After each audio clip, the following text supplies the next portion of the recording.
It will come to pass. Itakuwa kwa jina la Yesu. Yasiyowezekana kwa wanadamu, kwa Mungu yanawezekana. Yesu ainuliwe kwenye maisha yako. Yesu afanye mambo yanayopita akili yako. Yesu afanye mambo yanayopita kipato chako. Muangalie Yesu katika mambo mengine.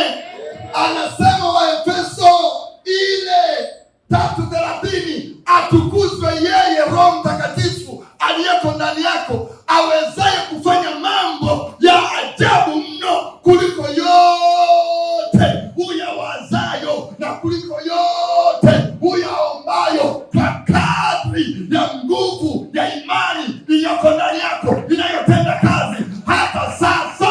Wewe mwana wa Mungu, atukuzwe yeye awezaye kufanya mambo ya ajabu mno. God is able.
Don't wait until when you finish 12 months. Subiri mpaka miezi 12 ndipo useme nimemwona Bwana. No. Mungu amekulinda robo mwaka. Mungu amekupa robo mwaka umeimaliza. Mungu amekupa nusu mwaka. Half of a year. Ni kitu kikubwa sana. Miezi 6 umeimaliza. Na Mungu anataka kufanya jambo jipya. Yale uliyofanikiwa kwenye ndani ya miezi 6, mshukuru Mungu. Yale ambayo ukufanikiwa kwenye ndani ya miezi 6, mshukuru Mungu. Kwa sababu umepata lesson, umepata funzo. Ukishindwa katika jambo usilaumu, usilalamike. Sema Mungu asante kwa sababu nimejifunza kitu, ili nisirudie makosa niliyoyafanya. Tulioshindwa ndani ya miezi 6, mshukuru Mungu. Tuliofaulu ndani ya miezi 6, mshukuru Mungu. Lakini ninachokuomba, usibaki kwenye mafanikio ya miezi 6. Usibaki katika kushangilia.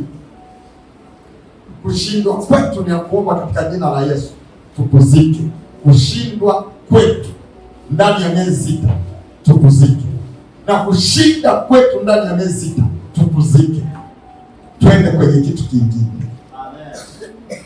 Paulo anasema ninayasahau ya nyuma na yachuchumilia ya mbele. Miezi 6 aidha umeshindwa au umefanikiwa. Ninaomba usibaki katika miezi 6 ya nyuma iliyopita. Ufahamu na ufahamu wako na ufahamu wangu.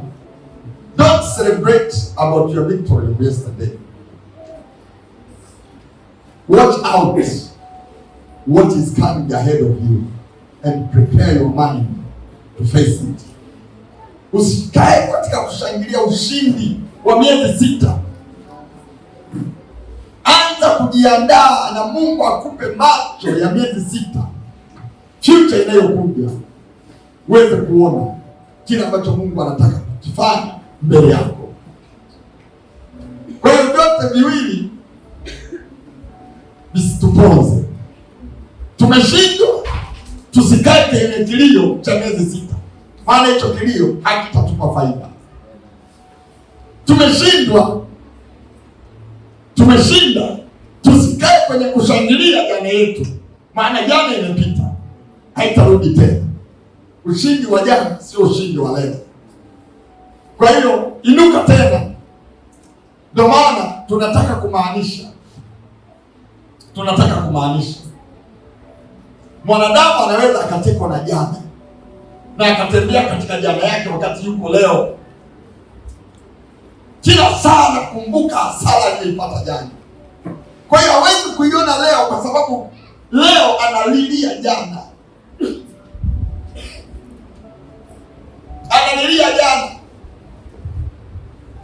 Hata kama amepata mimba mpya, anaenda kujifungua, anakumbuka mtoto wake aliyefariki. Mungu anasema ndio, lakini nakuletea Suleimani. Yule alikuwa yamkini ni kipofu,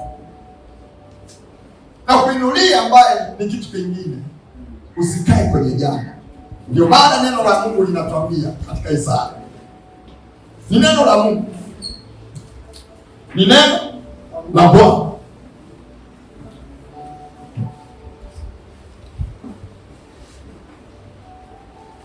Ni neno la Bwana. Isaya, na Bwana anasema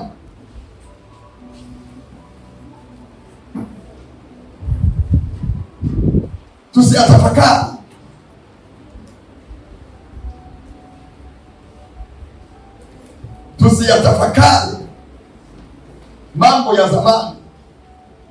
Unajua kutafakari ni kitu unakaa, kimeshakaa kwenye akili, kinazunguka kwenye mawazo.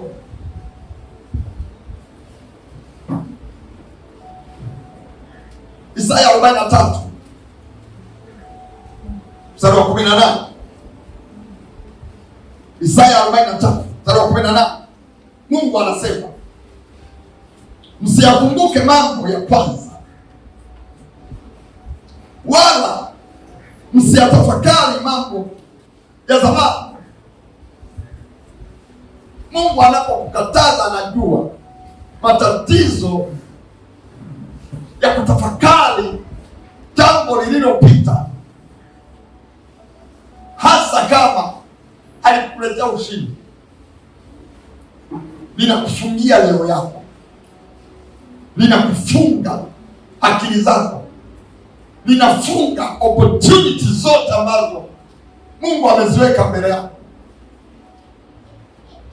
Kwa hiyo ndio maana Mungu anasema 43 Isaya 38, anasema msiyakumbuke mambo ya kwanza.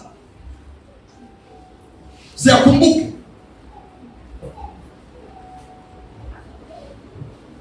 English inasema do not remember the former things.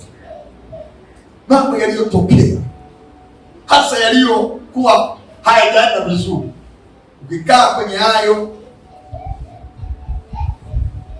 yanaweza yakakufanya kuwa kwenye jambo usioweza, ambalo kuna mtu aweze kutoa. Jitahidi kusahau na jilazimishe kusahau, na jifunze kusema leo sio jana yangu. Jifunze kusema kwa nguvu, leo sio jana. Mungu anapokupa siku nyingine, anakupa siku na mambo mengine mapya. Mungu anapotupa nusu mwaka mwingine, anatupa nusu mwaka mwingine na mambo mapya. Amen.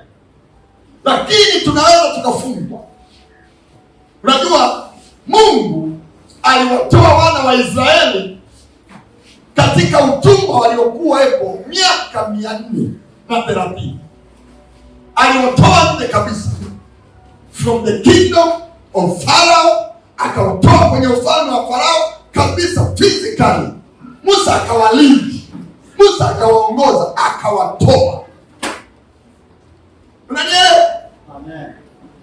Kabisa.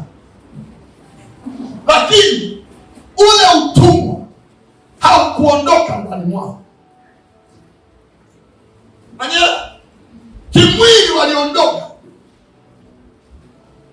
Ndivyo Mungu anafanya ndani ya miezi 6.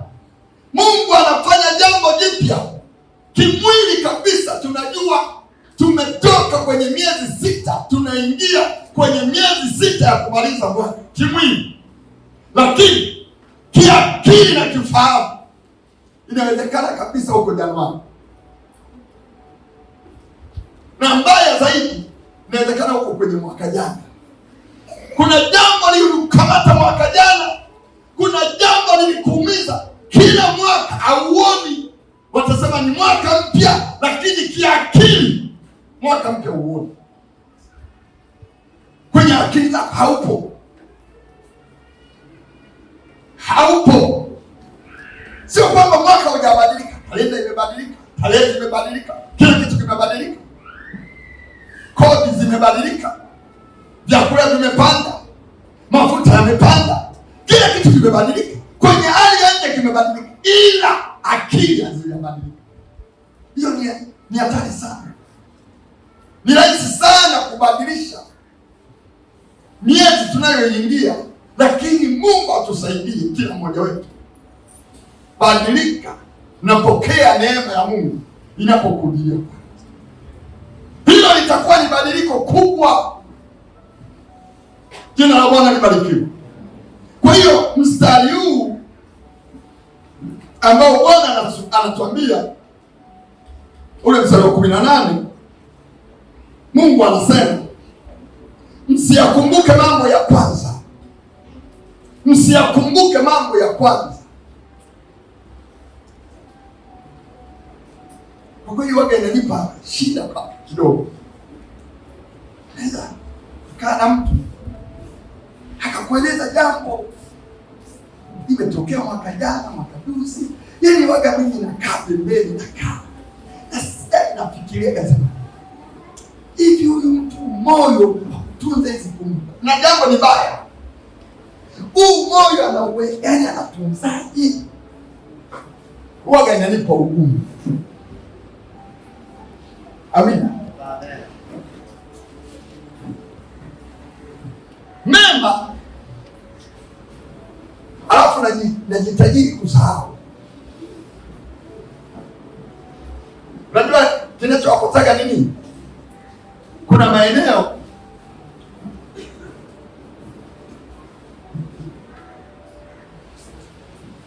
katika kusafiri, ni maeneo mawili, yaani maeneo mawili nishakutana na ajali. Sasa kila mara hata kama naendesha gari nikiwa na watu, nikiwaga naendesha karoka ananikumbusha, lakini nikiwa na watu afro nyingine naambia asimulia hao wenzako, najizuia sana, sikuomba kutangaza habari mbaya, najijibu mwenyewe. Kwa hiyo sijawahi kumwambia mtu. Sasa Mungu amesema yasahau. Kwa hiyo nafanya kila niweza, lakini kuna watu wengine wenyewe wanachochewa, wakipata kanafasi kakuelezea mabaya, yaani hawajui kwamba wanabidi wajitahidi kusahau, yaani wajisaulishe na wajilazimisha kusahau. Wakipata kanafasi ndio kanachochewa waongee. Ukiongea lile jambo, yaani unajichochea mwenyewe, hautakaa ulisahau, kwa sababu unalichochea mwenyewe. Kwa hiyo memory yako, kumbukumbu zako haziingizi version mpya, haziingizi vitu vipya. Unabaki na mambo ambayo jitahidi kuingiza ndani yako mambo mapya, alafu hata yale ambayo hayakwenda vizuri kwenye maisha yako kila siku yanazidi kudhoofika, yanaishiwa nguvu, mpaka yanafika mahali yanaoza, yanakufa, yaani unajua Mungu sio kwamba Mungu haonaji mabaya, lakini kwa sababu Mungu waga hana tabia ya kuzungumza mabaya, hata akiyaona. Ndio maana Mungu hakumbuki mabaya, kwa sababu hakiyaona hayazungumzi.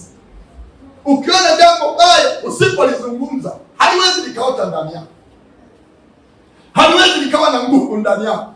Lakini ukiona jambo no, tujifunze.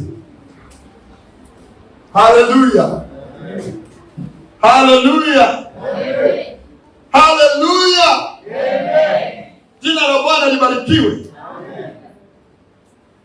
Kwa hiyo Mungu anasema msiyakumbuke mambo ya kwanza, wala msiyatafakari. Kutafakari ni kitu yani unakiwaza waza mara kwa mara, ndio kutafakari. Mchungaji, maana ya kutafakari nini? Ni jambo linazunguka kwenye fikra zako, linachakachuliwa.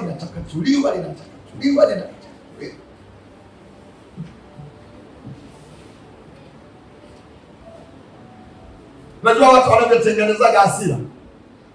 Hasira waga inatengenezwa.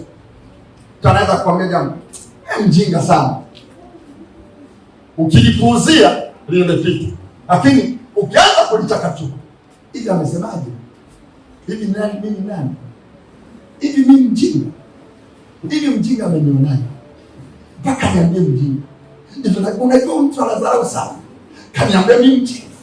Hivi yani limekuja hivi, yani unalichakachua. Sasa hapo hasira inaanza kutengenezwa. Hasira waga inatengenezwa kwa sababu jambo unalitafakari hivi. Lakini wewe kama tuko wajinga wako wengi bwana, shauri zako. Ukilipuuzia hasira uweze ukaiona. Lakini jambo litafakari, likuingie mpaka kwenye damu, likuingie kwenye capillaries, likuingie kwenye uti wa mgongo, likuingie kila sehemu, likuingie. Ni kwa sababu umelitafakari, limeenda mpaka kwenye pande za chini. Sasa sikilizia, linaunda uchungu. Sasa hili neno tu yani limetafakariwa mpaka likaleta maana ya kitu kingine. Hasira ikapaa. Hakuna mtu aliyezaliwa na hasira. Ila hasira waga inaundwa, unaitengeneza. Bwana Yesu asifiwe. Ulishawahi kumwona kichana hasira? Kwa nini? Hana muda wa kutafakari. Mwambia jambo analipuzia. Wewe anaendelea tu. Wewe kutana wewe. Sasa kama una neema ya kwanza kulipa, wewe umeniona mimi sawa. Jina la Bwana libarikiwe. Amen. Usitafakari mambo.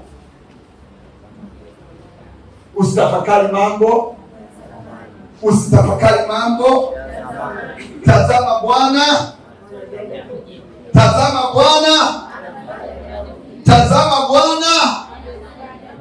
Mstari wa 19. Kwa sababu Mungu anasema usitafakari ya zamani, anatangulia. Ukianza kuendelea kutafakari ya zamani, hautaona mambo mapya. Ndio maana 19 inatangulia. Anakupa angalizo. Amen. Anakupa angalizo, alafu anakupa sababu.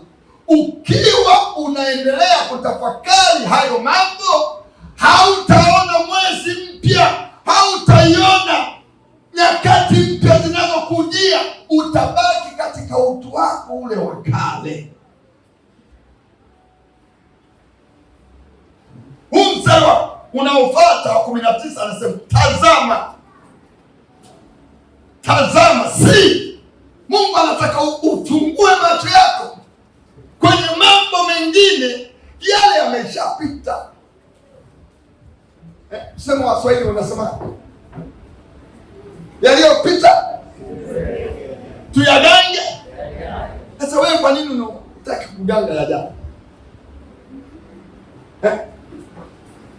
Kila mtu yani frustration, changamoto, vitu gani? Sio vya sasa kwamba vimetokea leo. Amekamatwa na jana, anaishi kwenye juzi, analala usiku wa leo, lakini analala kwenye usiku wa juzi.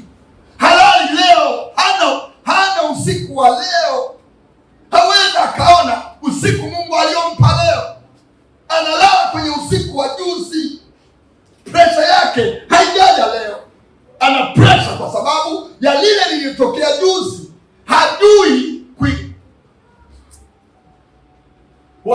Biblia inasema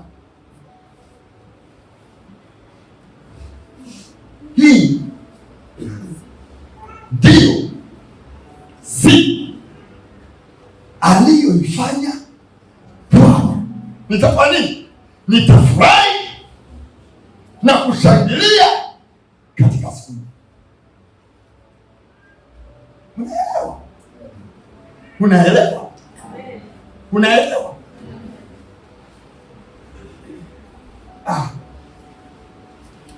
Mimi naomba, kuna mambo mawili.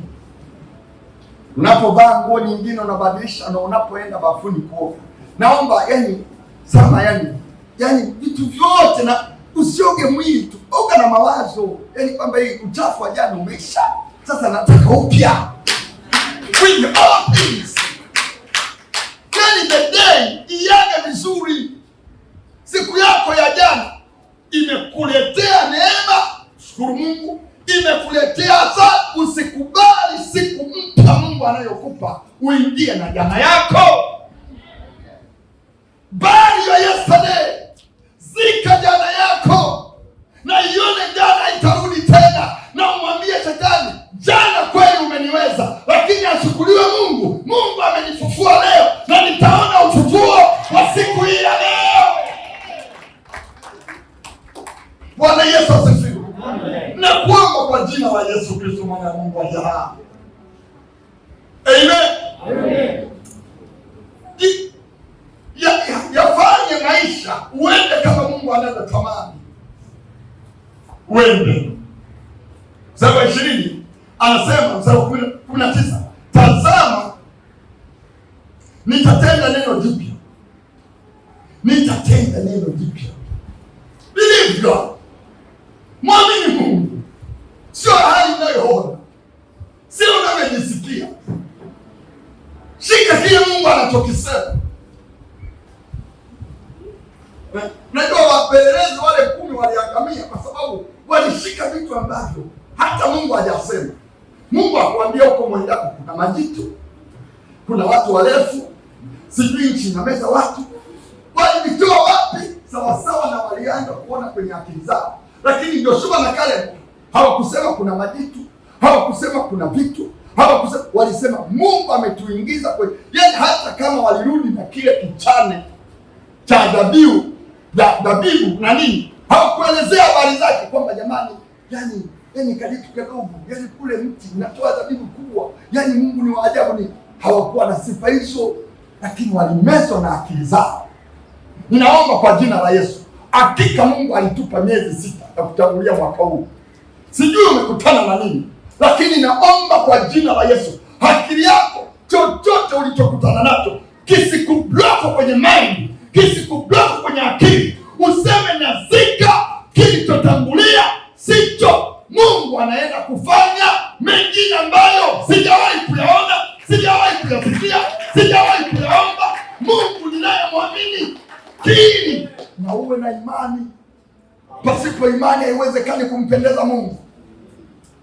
Watoto mliotoka shule, inawezekana kabisa uliudi mwanzo wa kwanza wa pili ulikuja na D na C na F na nini. Mshike Shetani, mwambie ninayerudi sio mimi, ninakuja kwa nguvu nyingine.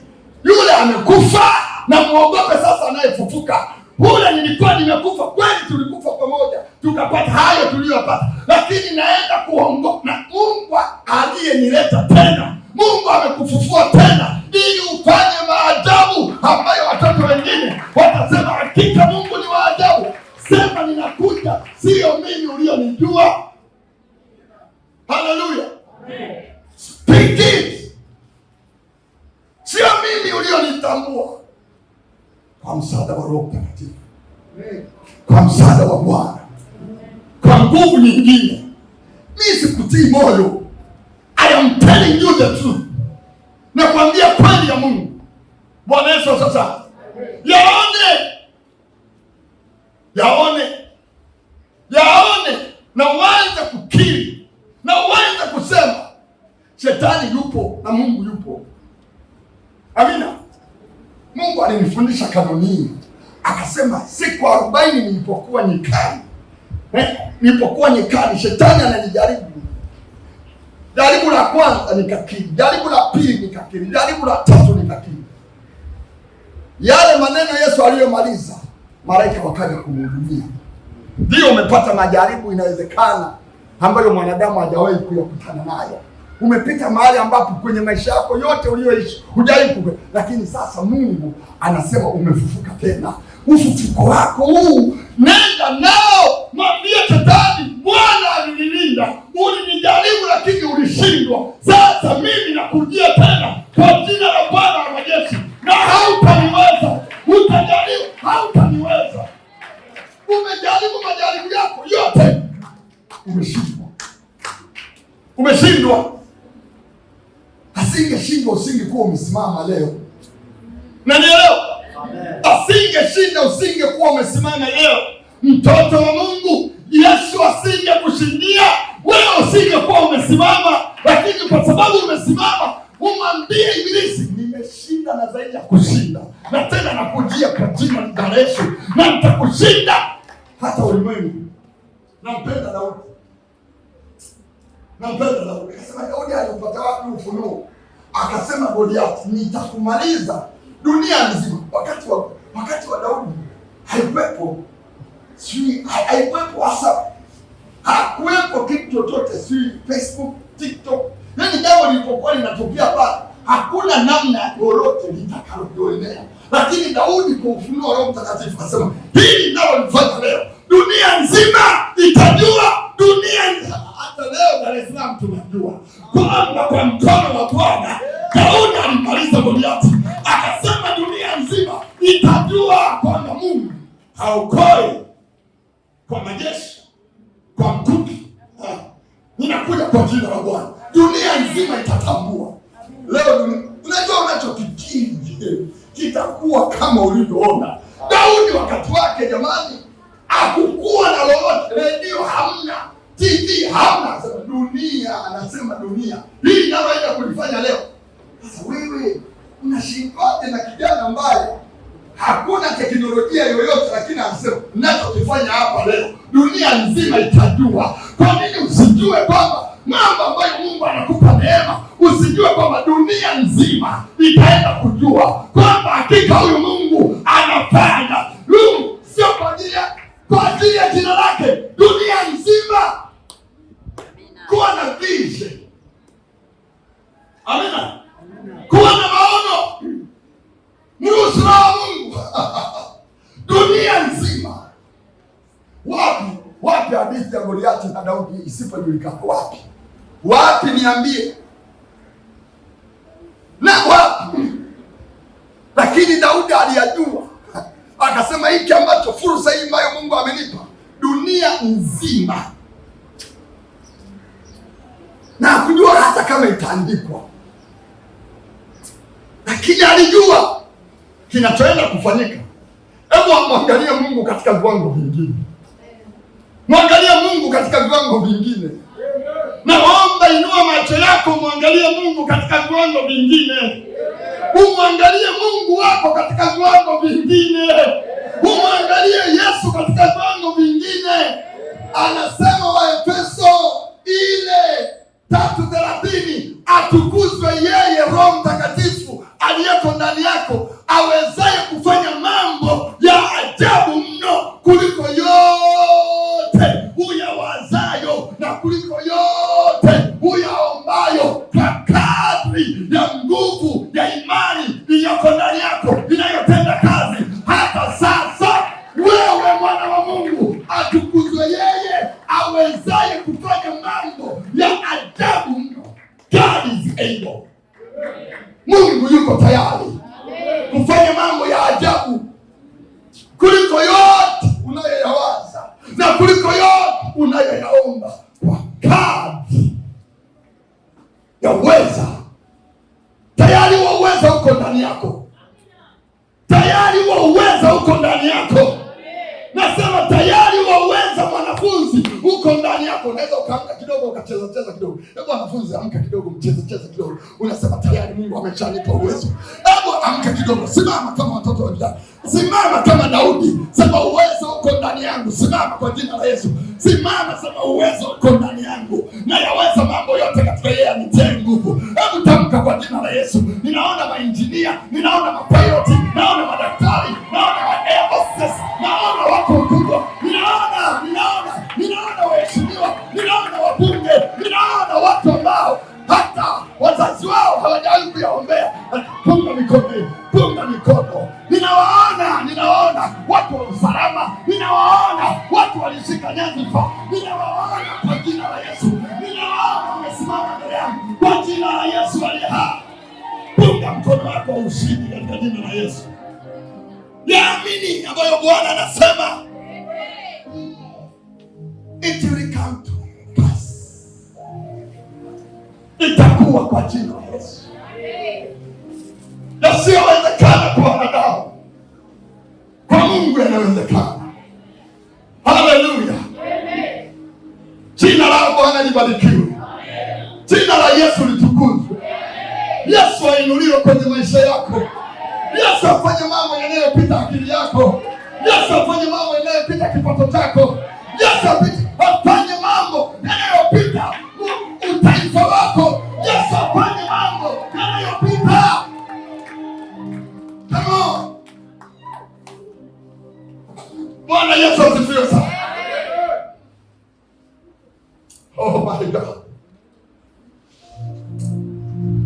Atukuzwe yeye. Hawezaye kufanya mambo ya ajabu kuliko yote tuyawazayo na kuliko yote tuyaombayo. Mruhusu Roho Mtakatifu ndani yako aanze kuonyesha maajabu. Zungumza na Mungu aliyoko ndani yako. Mungu hayuko kule. Mungu ameleta makao yake ndani yako. Mungu hayuko kule. Ufalme wa Mungu umekuja na Roho Mtakatifu ndani yako. Amekuja kubadilisha every situation. Amekuja kugeuza kila kitu katika maisha yetu. Yeye ni Mungu. Yeye ni Mungu. Wakati naomba wiki hii, Bwana akasema na mimi neno moja. Akawaambia watoto wangu, waambie kwenye maisha yao wasipende kufanya vitu ili wawe mastaa. Mimi nitafanya wanijeni wawe tayari mimi niwatumie katika viwango vya juu. Kila mtu aseme, Yesu, nataka ujitukuze ili ulimwengu mzima upate kukuona wewe kupitia maisha yako. Yaani niwe ombi lako, Yesu, mimi niko hapa chombo chako. Yale uliyotaka kuyafanya tangu naomba mbingu na nchi, wewe yafanye ndani yako, ili Yesu kupitia maisha yangu watu wakaokolewe, watu wakaponywe, watu wakabarikiwe, watu wakainuliwe, watu wakafunguliwe, watu wakabarikiwe, watu misiba yao ikakome, watu waliokuwa na vilio wakaone kicheko, watu wakaone Mungu ametujilia kupitia kuwepo kwako duniani. Mungu afanye. Mungu akaniambia, waambie watoto wangu wasitamani wenyewe wawe star. Let me become a great star. Waambie mimi niwe nyota yao kuu. Mimi nizidi kung'ara. Wenyewe wanibebe. Wasitafute wenyewe kwa sababu hata wakiwa star hawawezi wakamwokoa hata mmoja. Hawawezi wakamponya hata mmoja. Hawawezi wakambadilisha hata mmoja. Lakini mimi nikiinuliwa, nitawakuta wote.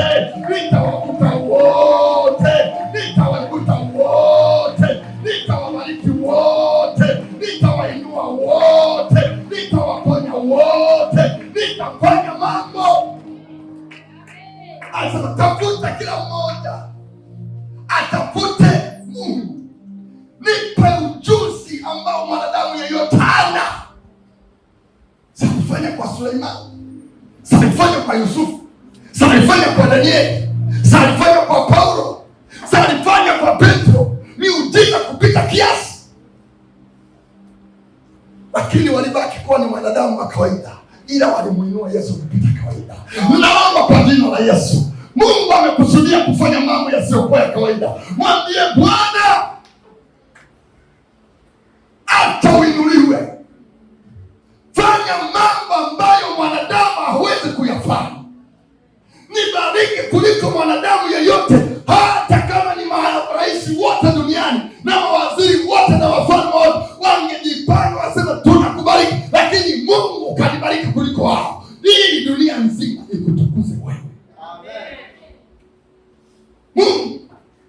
Sasa waambia watoto wangu, kila mmoja omba lolote. Yesu hatatuwekea limit. Omba ili Baba apate kutukuzwa. Na hii ndio maombi ambayo Yesu alisema, fungua Yohana hii wakati nataka. Oh my God. Tuna maombi ya kila mmoja. Unakusudia kwa neema ya Mungu, chochote ambacho Mungu ameweka ndani yako ukifanya, lolote lile ambalo Mungu anakuongoza kulifanya. Angalia Yohana ile 14. Yohana 14. Yohana 14. Yohana 14 mstari wa 12 na 13. Angalia neno hili. Yesu anasema, Yohana 14 mstari wa 12 13. Amini, amini nawaambia, yeye aniaminie mimi, kazi nizifanyazo mimi yeye naye atazifanya, na kubwa kuliko hizo atafanya. Kuna mambo ambayo Yesu amefanya makubwa. Maombi ya Yesu ni kwamba mimi na wewe kupitia Roho Mtakatifu mambo makubwa zaidi yafanyike. Lakini kuna sababu mambo yasiyokuwa ya kawaida ndio Yesu anaomba yafanyike kupitia kila mmoja wetu. Haya ndio maombi ya Yesu, na maombi ya Yesu lazima yanajibiwa. Kuna namna fulani inabidi tutengeneze mioyo yetu ili haya maombi aanze kufanya kazi katika maisha yetu. Kwa jina la Yesu. Anasema hivi, tarehe 12. Anasema narudia tena. Amini naombi, amini amini. Anataka tuamini anayosema. Amini amini. Nawaambieni, yeye aniaminie mimi, wakati wanamwamini Yesu maadamu. Hata mimi namwamini Yesu. Lakini namwamini Yesu katika kufanya nini? Wakati tunaomba, punga mkono wako kwa Kiingereza. Kama unamwamini Yesu. Nikashangaa. Yesu akasema, mimi wakati nakufa, makaburi na miamba ilipasuka. Makaburi yakafumuka. Yaani kufa kwa Yesu. Unajua mtu anapokufa ni udhaifu mkubwa sana. Lakini Yesu anakufa katika hali ya udhaifu. Yaani anakufa, miamba inapasuka. Hapo ndipo Yesu anakufa. Makaburi yaani wakati ule makaburi walikuwa wanaweka mabao, wanazika watu kwenye mapango. Afu yaani kwenye mapango yakapasuka. Mili ikawa wazi. Hapo ndio Yesu anafufuka. Yesu anakufa, sio kufuka. Anakufa. Mambo yaliyotokea hapo, anakufa. Siku anafufuka, mili ikafufuka. Piga makofi basi kwa Yesu.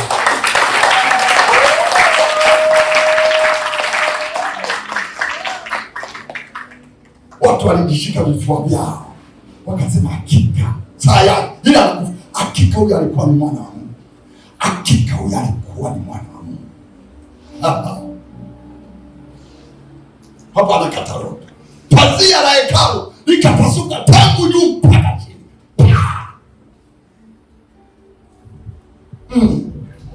Hapa hajafufuka. Kwenye kufuka kilikuwa kizaazaa. Biblia walinzi anasema walinzi walipigwa ganzi wakawa kama barafu, wamelala chini. Lakini kwa neema uwepo wa Mungu ukawafufua.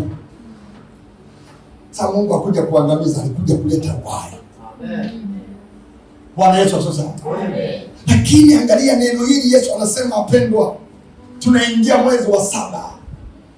Tunaingia kwenye malango mengine. Lazima uangalie kitu ambacho Mungu anasema. Ule mstari wa 12-13. Yohana. Sura ya 14 mstari wa 12-13 nasema, nasoma tena. Anasema, Biblia inasema, Yesu anasema. Yaani haya maneno ya Yesu mwenyewe. Sura ya 12 anasema, amini, amini nawaambia, yeye aniaminie mimi, kazi nizifanyazo mimi yeye naye atazifanya, na kubwa kuliko hizo atafanya, kwa kuwa mimi naenda kwa Baba. Kuna vitu vinatisha ulimwengu. Ndio maana Mungu akatupa angalizo. Nasikia sifa. Mungu ameniambia kabisa, sijui kwa nini, lakini ameniambia kuna watu, yani Mungu abariki ninyi ambao tuna madaktari huko ndani. Tuwapigie makofi, tunapenda. Mungu abariki. Kuna watu watawajia mahospitalini na damu. Lakini kuna vitu ambavyo vitakuwa kwenye critical condition. Mungu atakupa hekima. Unasema, sikwambia habari yoyote dini, lakini acha niweke mkono wako, Mungu akusaidie. Mungu akusaidie. Anakuamini tu. Yaani kuna vitu ambavyo vitakuwa ni covered ambazo unaweza ukajiuliza kwamba hivi Mungu so surprised. Yaani njia za kibinadamu na za kimungu zitatumika zote. Yaani njia zote zitatumika. Na watu wengine mtaenda kila eneo mnapopenyeza kwa ajili ya watu. Tutamshangaa Mungu. Nasema tutamshangaa Mungu. Amen. Nasema tutamshangaa Mungu. Amen. Nasema tutamshangaa huyu Mungu. Amen. Kila eneo mahali ambapo tulipo atakuwa ni Mungu wa kutustajabisha. Unaweza usiamini. Subiri usikie shuhuda zitakazokuwa zinakuja kwa wale waamini. Amen. Amen. Mstari wa 14, 13. Anasema nanyi mkiomba lolote. Hebu sema mkiomba lolote. Sema nanyi mkiomba lolote. Sema na mimi nikiomba lolote. Unaamini maneno hayo? Unaamini maneno hayo? Unaamini maneno hayo? Haleluya!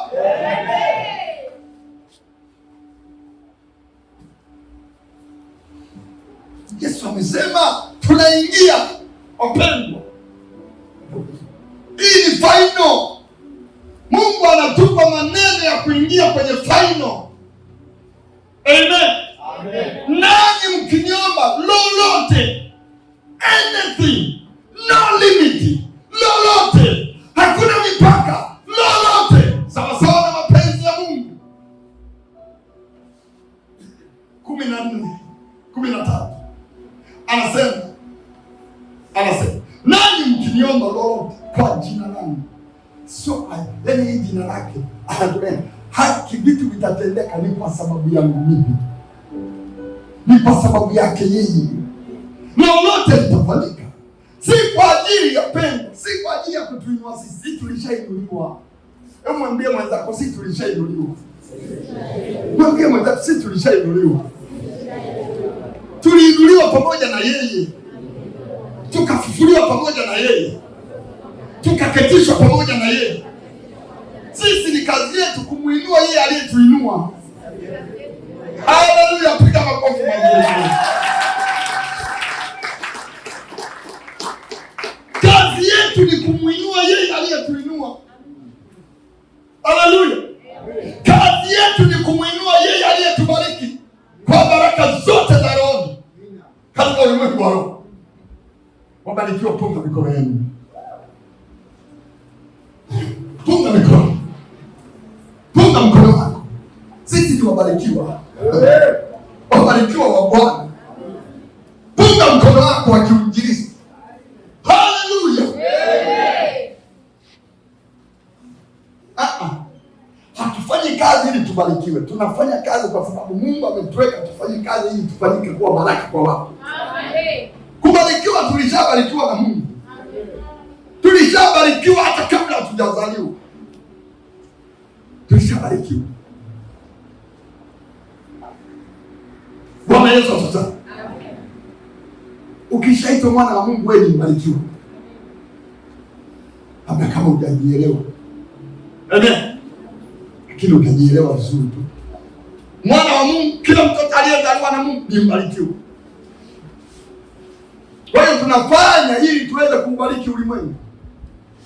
Amina. Watoto wetu tunawapeleka mashuleni, vyuoni ili wapate elimu nzuri jinsi ya kubariki ulimwengu. Wao ni wabarikiwa. Walishabarikiwa katika Kristo Yesu. Haleluya. Tunatumia vipawa na karama kubariki ulimwengu. Bwana Yesu asifiwe. Wanayofanya kwetu mtendakazi astahili ujira wake. Hayo wanarudisha kwa sababu wanarejesha, kwa sababu tunawatendea mema. Hayo ni marejesho wanayotakiwa warejeshe, kwa sababu wametendewa mema. Ukitendewa mema lazima urejeshe mema. Haleluya! Ulimwengu unaturejeshea mema kwa sababu tunautendea mema. Upo? Amen. Funga mkono wako Esther basi. Jina la Bwana libarikiwe. Haleluya! Hebu tamka kwa maneno yako kwa ujasiri. Unajua unaweza ukamaliza shetani mpaka akaona aibu. Sifanye kazi ili nibarikiwe. Nilishabarikiwa. Nafanya kazi ili nibarikiwe ulimwengu. Sasa nisema wewe ni chumvi ya ulimwengu. Hii ni nuru ya ulimwengu. Kwa hiyo tunatoka kile kwa leo kubariki ulimwengu. Amen. Amen. Amen. Komesha vilio vya watu. Amen. Amina. Amen.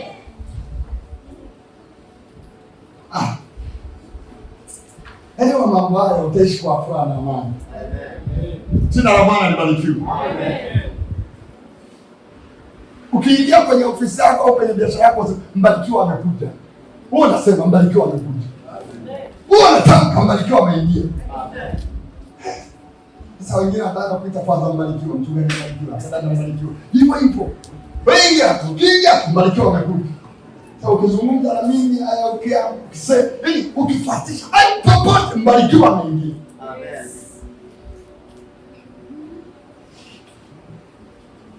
Anasifiwe. Amen. Jamani, hivi Yusufu alipoingia kwa nyumba ya Potifa, yeye alikuwa ni nani? Anasema kila kitu kilichokuwa kinakufa ndani ya nyumba ya Potifa kilianza kuwa na wao. Kila kitu kilianza kuongezeka. Simbarikiwa ameingia. Pale alikuwa yeye, wewe usiangalie, yeye alikuwa ndio nani? Labani. Alipoingia na Yakobo kwenye nyumba yake, mifugo yote kaanza kuzaa.